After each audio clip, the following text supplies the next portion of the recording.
దివంగత సిపిఎం నేత సీతారాం యేచూరి ఆదర్శనీయుడని మాజీ ఎంపీ ఉండవల్లి అరుణ్ కుమార్ కొనియాడారు. శుక్రవారం సాయంత్రం స్థానిక అల్యూమినియం అసోసియేషన్ హాల్లో యేచూరి సంస్మరణ సభ జరిగింది. ఈ సభలో ఉండవల్లి యేచూరితో వ్యక్తిగత అనుబంధాన్ని గుర్తు చేసుకున్నారు. దేశంలోని రాజకీయ నాయకులంతా యేచూరిని ఆదర్శంగా తీసుకుంటే దేశం ఎంతో వృద్ధిలోకి వస్తుందన్నారు. యేచూరి మరణం కమ్యూనిస్టు పార్టీలతో పాటు దేశానికి ఎంతో లోటన్నారు. కమ్యూనిస్టుల సిద్ధాంతాలు, జీవన విధానాన్ని ఉండవల్లి ప్రశంసించారు. సిపిఎం రాష్ట్ర కార్యదర్శి వర్గ సభ్యులు ఉమామహేశ్వరరావు మాట్లాడుతూ విద్యార్థి ఉద్యమం నుంచి సీతారాం యేచూరితో అనుబంధం ఉందని గుర్తు చేసుకున్నారు. చదువుతూ పోరాడు, చదువుకై పోరాడు అనే నినాదంతో విద్యార్థి ఉద్యమ రూపకల్పనలో యేచూరి కీలక భూమి పోషించారని తెలిపారు. యేచూరి ఆశయ సాధనకు పునరంకితం అవడమే నిజమైన నివాళి అని అన్నారు. సిపిఎం జిల్లా కార్యదర్శి అరుణ్ అధ్యక్షతన జరిగిన సభలో మాజీ ఎంపీ మిడియం బాబురావు, మాజీ MLA Rowthu Suryaprakashrao, YSR Congress party CJC సభ్యురాలు శ్రీమతి జక్కంపూడి విజయలక్ష్మి, టిఎస్ ప్రకాష్, డిసిసి అధ్యక్షుడు టికే విశ్వేశ్వరరెడ్డి తదితరులు పాల్గొని యేచూరి చిత్రపటానికి పుష్పాంజలి ఘటించారు.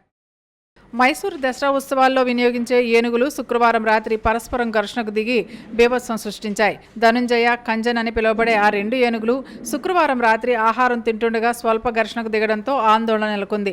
ధనుంజయ ఏనుగు కంజన్ ఏనుగుపై దాడికి పాల్పడుతూ వెంబడించింది. దాంతో ఈ సమయంలో ఆ ప్రాంతమంతా ఉద్రిక్త వాతావరణం ఏర్పడింది. ఏనుగుల సంరక్షణ చూసే మావటి ఒక ఏనుగుపై ఉండి పరిస్థితిని అదుపులోకి తీసుకురావడానికి ప్రయత్నించాడు. అయినప్పటికీ ఎలాంటి ప్రయోజనం లేకపోయింది. ఏనుగులు ఆవేశంగా స్టీల్ బారికేడ్ సైతం నెట్టివేసి కోడి సోమేశ్వర ఆలయం ద్వారా ప్రధాన రోడ్డు వైపు పరిగెత్తాయి. మైసూర్ ప్యాలెస్లోని జయమార్తాండ గేటు వద్ద ఎగ్జిబిషన్ రోడ్డుగా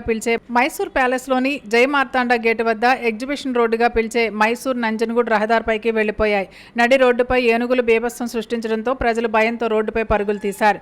ఏనుగుల కొట్లాట సామాజిక మాధ్యమాల్లో వైరల్గా మారింది. రాష్ట్రంలో వరద సహాయ నిధికి రాజనగరం ఎమ్మెల్యే బత్తుల బలరామకృష్ణ 25 లక్షల రూపాయల ఆర్థిక సహాయాన్ని ప్రకటించారు.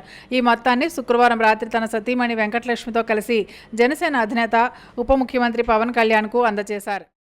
తిరుమల లడ్డూలో జంతువుల కొవ్వు కలిసిందన్న వివాదం నేపథ్యంలో తమిళనాడు ఫుడ్ సేఫ్టీ అధికారులు తిరుమలకు నెయ్యి సరఫరా చేసిన దిండిగల్లోని ఏఆర్ డైరీలో అధికారులు తనిఖీలు చేశారు. శాంపిల్స్ సేకరించారు. ఫుడ్ సేఫ్టీ అధికారులు నమూనాలను స్వీకరించి ల్యాబ్కు పంపారు. ఏఆర్ డైరీ నెయ్యి సరఫరా చేసే ఆలయాల ప్రసాదాలను టీటీడీ అధికారులు పరిశీలించి ప్రసాదాల పంపిణీని కూడా నిలిపివేశారు. మరోవైపు టీటీడీ నెయ్యి వివాదంపై ఏఆర్ డైరీ సంస్థ వివరణ ఇచ్చింది. కల్తీ నెయ్యి సరఫరాపై టీటీడీ వివరణ కోరిందని, నెయ్యిలో ఎలాంటి కల్తీ జరగలేదని చెప్పామని ఏఆర్ డైరీ సంస్థ తెలిపింది.